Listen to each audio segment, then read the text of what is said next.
Well, after Noor, it was such a deep and an intense book, as you can imagine. I needed something different.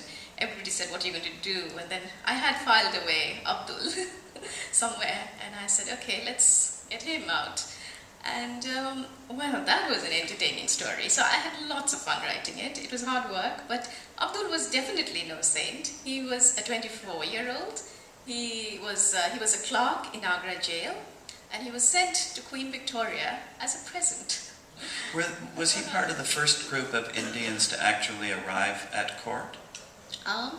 He was in Queen Victoria. No, there were Indian travelers who'd come before. But he was the first to actually be working in the court. So he was sent as a present for her golden jubilee.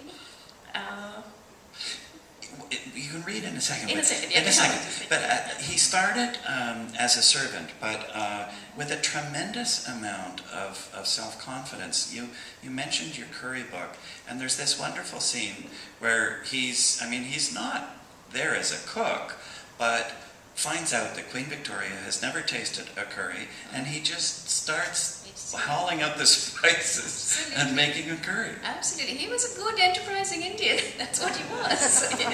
He knew a good thing. He knew how to get to her. He'd carried his spice box. I mean, that he would have to do, because as Muslims, they had to cook their own meals, you see. And Queen Victoria had really looked after them. There were 2 of them who were sent as servants. And because they had to have halal meat, they were allowed to keep chicken. So there were these chickens running around Windsor Castle because the Indians needed them.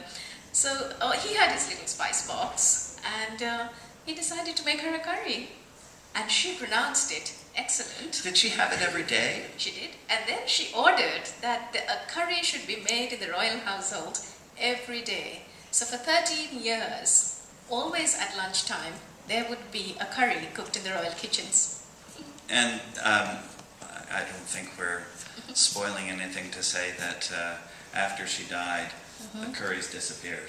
There were no... Well, her son sent away all the Indian servants, and Abdul didn't stay a servant for very long. He was promoted very rapidly. So within a year, he had been promoted to becoming her munshi,